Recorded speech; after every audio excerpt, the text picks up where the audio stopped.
Disappointment is one of those emotions we don't really know what to do with. We're told to move on or look on the bright side of things, but no one actually teaches us how to actually sit with it. In this video, I want to break down why it's okay to feel disappointed, how to actually process it instead of numbing it, and how to pivot so that disappointment becomes a moment of learning rather than something that drags you down. I mean, disappointment is inevitable. It's part of life, but somehow we treat it like failure. I'm gonna share something with you that I've never publicly ever said. In high school, I was low-key him. Now, not in the sense that everyone thought I was cool, but in the sense of, if there was a singular student who was the embodiment of this high school, it was me. Of course, that comes with a lot of ego, a lot of confidence, but let me say why. I knew every kid's name and their home situation and what they're like and what they like to do. And why I say that and why that's important is because I really try to make the effort to know everyone. Not just be the popular kid or because I wanted to be liked, but because I genuinely cared. I mean, I was an RA in this boarding high school that I went to, right? I became school president. I was the lead speaker for all of these admissions events. I brought in so many kids at this school because I was sharing my own experiences, what I loved about the school, and I was real, some of the things I didn't like, and this is something we're working on, and we acknowledge it, and this is my experience.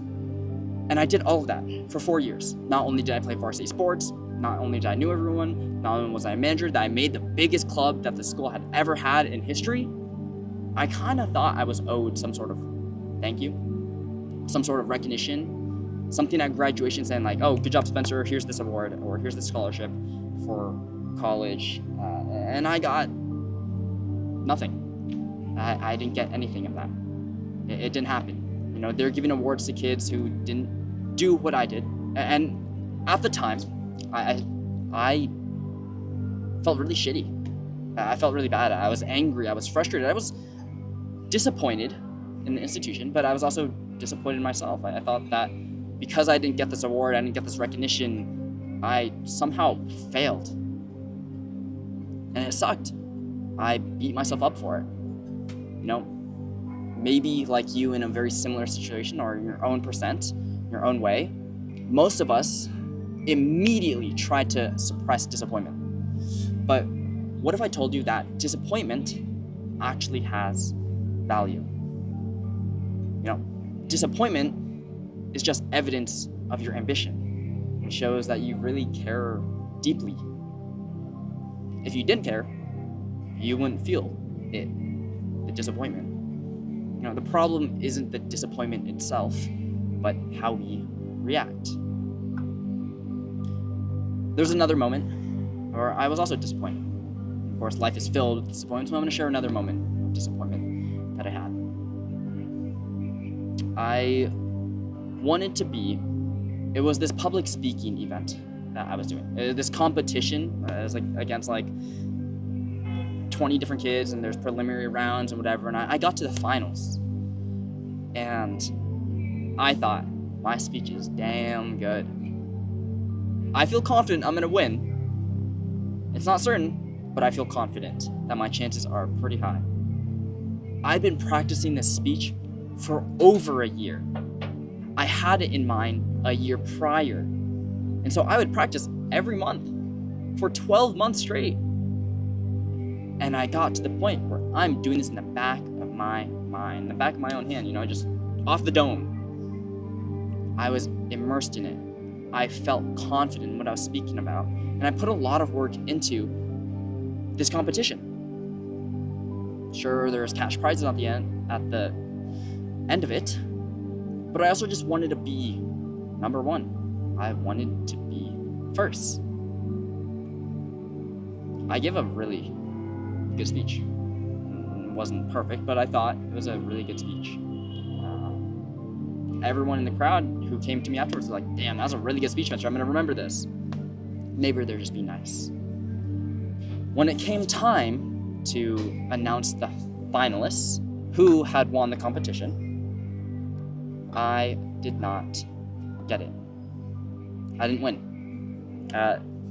They gave it to someone who I thought the speech wasn't as good, and I made excuses for it. I said that the reason that they only won is because they had some bias. One of the panelists, the judges, was the TA for that student, which is why I lost, because he wanted his student to win. I was quick to just brush it off, but deep down, it built resentment and self-doubt. I never actually let myself sit with it.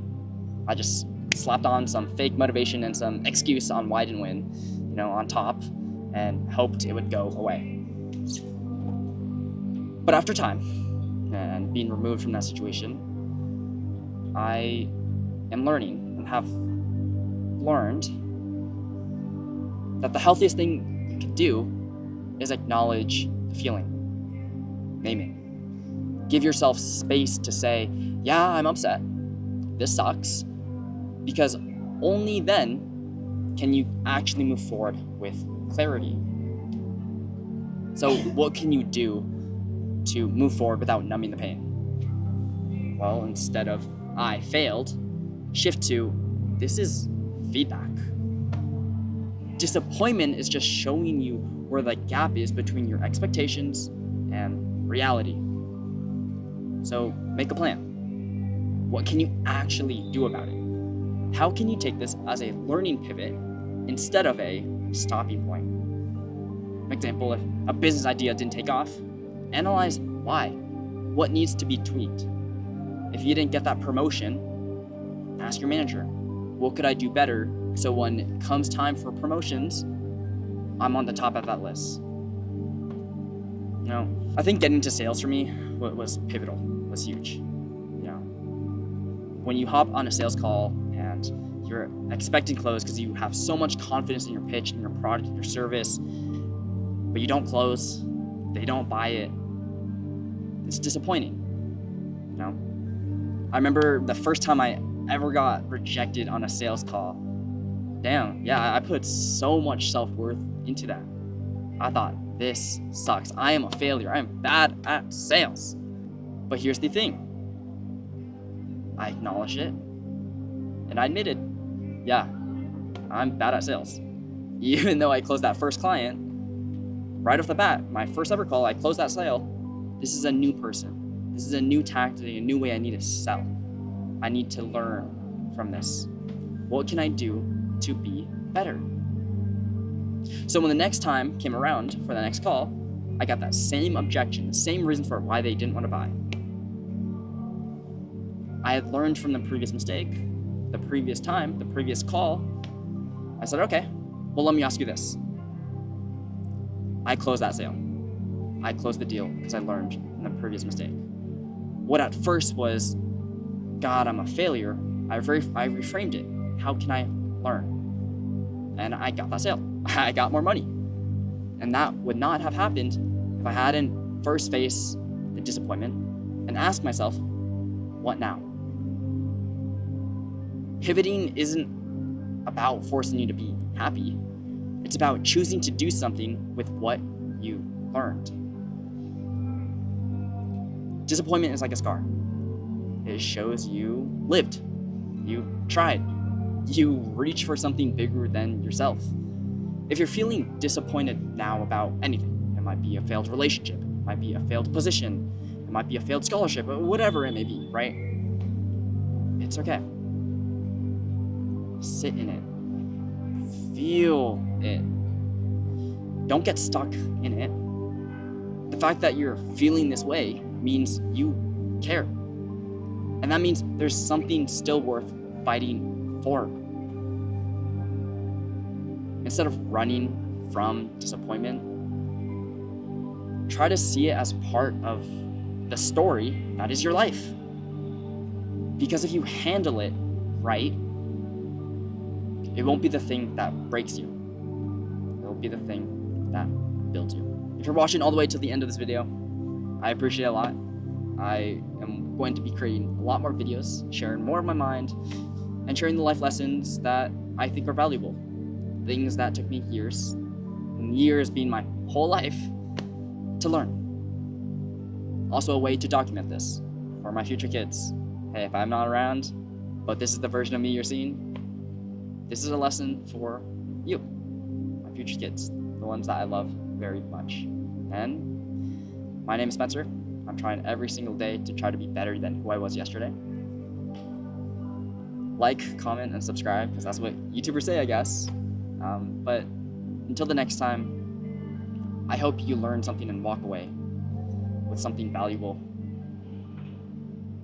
Until next time, I will see you later. Peace.